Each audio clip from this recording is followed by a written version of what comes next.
Hello, everyone. Today I will be speaking to Triveni, who studied with me some years ago in this faculty, and Triveni is now a school teacher teaching mathematics. So here we go. So Triveni, I'm going to start by asking you something about the very word divinity. When people hear the phrase faculty of divinity, they may feel a bit puzzled or confused or intrigued because divinity is not a word we use in everyday English and we don't study divinity at school. So what does that word mean, divinity? Yeah, so I think actually we all have obviously we have so many definitions of divinity, and sometimes I actually think we all kind of agree on the idea that obviously it's something to do about the divine, but then again, what is the divine? And we all can kind of say, oh, it's just something other than us, and it's something that we're trying to explain that's beyond us. Some people might say it's a higher thing, a higher being, higher energy, a higher purpose. Um, I also feel like divinity, maybe this is just going back to the whole debate, the supervisions, but I also feel like we're divine because we can't explain us either. We almost have this word to sort of fill in a gap of what we can't understand. And I guess we don't really understand us. We have sort of yet to fully comprehend our own selves and what our relationship to this divinity even is.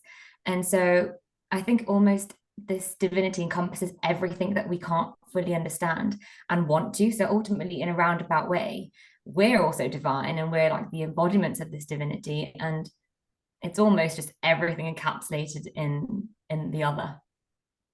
So would you say that the more you begin to know something, the more you feel you don't know it? Yes, 100%.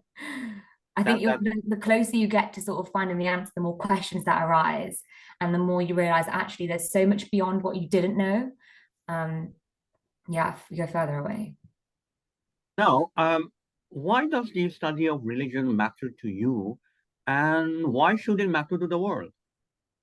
Um, it matters to me completely in the sense that it kind of is a way to approach this like way of thinking that I guess for me personally, it's always something that I've been interested in. So it just matters because growing up in a family that is religious and always being around people who are religious, it just sort of feels like I owe it to myself to really understand why it is that I believe what I believe or don't believe what I believe also. Um, but I think it's just important for everybody, no matter who you are. I feel like there's almost categories to studying this or to understanding religion. For example, first, if you're religious and you have been brought up in a religious environment, then studying religion is different. It's not having that blind faith. It's approaching it differently and being critical and sort of challenging your beliefs and perceptions and sort of really getting to grips with parts that you didn't already know. And I think that it's important to have those kind of questions, and it's important to like really engage and tackle them. But I also think even if you aren't religious, it's also still important because you will never you can't go your whole life without meeting someone who has a system of beliefs, and you're always going to encounter somebody who has either a belief in God or not a belief in God, but even yet it's related to God. And so how can you converse? How can you understand people? How can you engage in meaningful conversations if you don't even attempt to understand where they're coming from and what they believe in? And so I think that it's important at every fundamental level. I know that everyone will say that it shapes the world and it's embedded in history, and where would we be without religion? And it's in politics, and it's in almost every walk of life. You will find someone who has a kind of belief. Um, so I think it's important just to step outside and to view the world in it. It's just, yeah, I think it's just so important. So you're saying that the study of religion can enhance your understanding of the world and can enhance the quality of some conversations you may have with friends and family and neighbors. Yeah, for sure. I think every there's those three things, aren't there, that they say to not bring up at a dinner table. I can't remember what they are. Politics, religion, and I can't remember the third one. Yes. Oh, maybe. Sure, yeah, we'll go with that. But at the same time, everyone will have a belief. Everyone, it's so easy to bring up that kind of conversation that you'll always find yourself, or I don't know, I guess I always find myself drawn, even if I don't bring it up myself, to conversations that are to do with religion. And it could be polarizing things. It could be obviously things that people don't agree on and that people are debating, and it gets quite heated at times. Yet you'll always find that people have a stance. And I think that to be ignorant of it or to avoid it is almost impossible. And so studying it is only going to aid your ability to be part of those conversations. But even when people are talking about things which they don't think is religion, you hear religion in them.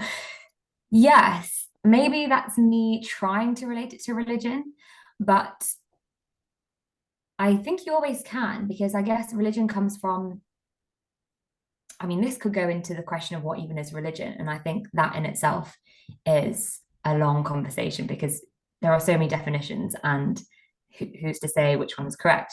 But religion is belief, or it's some kind of belief or absence of belief.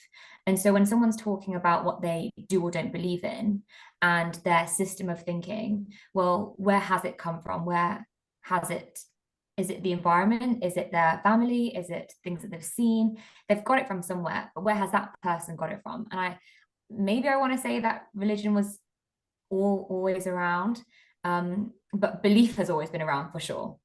And so, in a way, I think that, yeah, I think it's always to do with religion. On the time that you spent in the faculty studying our undergraduate program, how has it shaped or recalibrated your understanding of what it means to be human? That's I feel like that's such an interesting question because I don't even know if I had an idea of what it meant to be human before I started studying at the faculty versus do I know what I feel like it is to be human now. So I don't know how much it's recalibrated, but I Or for maybe sure know, shaped, or maybe shaped. yeah, the shape is it's definitely shaped my way of thinking. Um, for for for instance, I think it's made me confident just to explore. Um, I know I came in with a set of beliefs or whatever I was thinking, and I didn't realize that you could question a lot of it. And I think maybe either it was ignorance or arrogance to question it, or maybe it was a fear of questioning what I believed in. Um, but that's almost what makes us human. That separates us from everything else. The fact that we can question it and the fact that we can challenge and delve deeper into what we think. And being at the faculty just felt like a safe space to do that. It was, I mean, I wouldn't say it was easy to do those things. I think supervisions with people like yourself definitely helped do that in a sort of a structured way that didn't leave me with that many central crises at the end of my supervisions. But it definitely made me see how much there is to really think about. And I remember one supervision, I probably was complaining that I had to do like a Christianity topic because I really wanted to do like Hinduism or Eastern philosophy. And I remember you saying that no, it's important to think about other religions because how are you going to converse with the person who is Christian and related to yourself? And for me, that's being human, is that we are so related to everything around us without really realizing it. And studying religion or being at the faculty just showed me how much in common we have with everybody around us, religion or not. It's the deeper level, the fundamental basics of everything is, if anything, the same as everybody else's. It's just that we have different ways of showing it, different ways of expressing that. So yeah, so what it means to be human is that we have that understanding. And I think that being at the faculty made me curious, it made me question, it made me challenge and debate.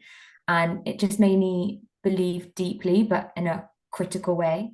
which is amazing. I think that I don't think I would have got that anywhere else if not being at DivFac. So you have spent 3 years studying religion at DivFac, at the Faculty of Divinity, and now you are a teacher of mathematics. So what is the connection?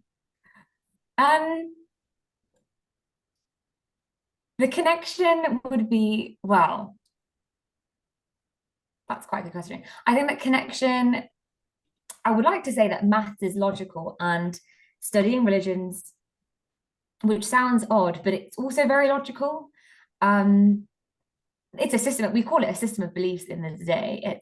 There is a way of following it, and maybe it doesn't always sit right because there are gaps in that system and it doesn't feel like it's logical, but it does all come down to asking questions and trying to find an answer to it.